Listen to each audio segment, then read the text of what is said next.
When it comes to hurricane prediction, Chris Ruff and his team are on it. They're about to launch a new satellite system to predict the severity of hurricanes, something that has not been perfected yet. The weather satellites that are up there now, none of them are able to measure what's going on in the middle of the hurricane.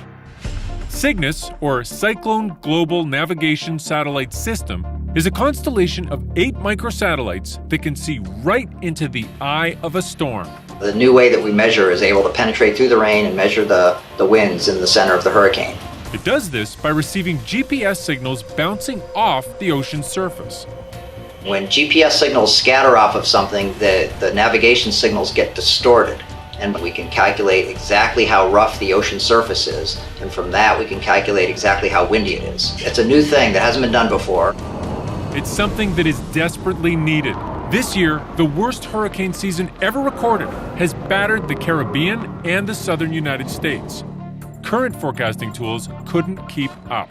Harvey was a perfect example of that on August 25th, the day that it made landfall in Texas. In the morning of that day, it was a Cat 2, and the forecasts didn't call for a significant growth in the intensity. And within about 6 hours, it went from a Cat 2 to a Cat 4, and it took everyone by surprise.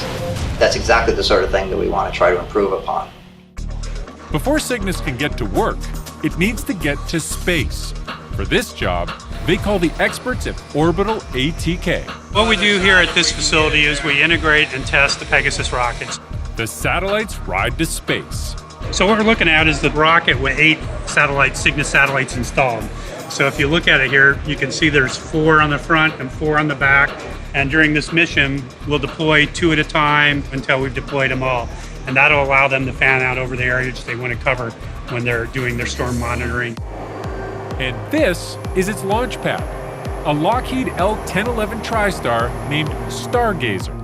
This rocket is launched from an airplane, not from the ground, because they're small satellites, so it's cheaper to do it that way. All right, here we go. LC Peg, SIGI configured for flight. Roger that, Peg. Drop on my mark. 3, 2, 1, drop. Drop. Drop. For Chris, launch day is huge. Pretty euphoric. Yeah, it feels really amazing. Watching it go up, having the first 2 get deployed, it's unbelievable. But this is no time to relax. As far as the journey of CYGNSS, this is really the beginning. Now the engineering is done and it's up there, and it's time to actually start looking at the data and doing the science. So it's really the beginning of the real mission.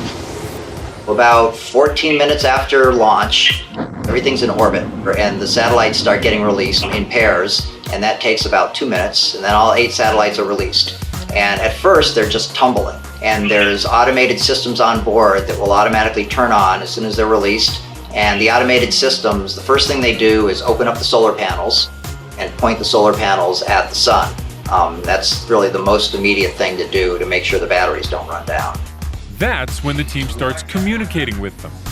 We have ground stations spread out around the world, and there's one in Hawaii, there's one in Chile, there's one in Australia, and there's one in Japan. We started talking to the satellites later that day, and by the end of the day we had talked to all 8 of them at least once, and they were all healthy. Then we could start turning on all the non-essential equipment.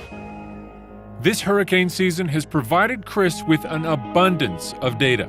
We've been monitoring or measuring the winds for Harvey and Irma and Jose and Maria constantly. We're making lots of measurements. Our first looks at the data all look fantastic. It looks like we're working. We'll take those data and ingest them into the forecast models to see what the impact is on forecast skill. Hopefully, it would lead to better understanding. The world would be a nicer place if there were never any hurricanes and people didn't get hurt and property didn't get damaged, but they happen, so we got to deal with it.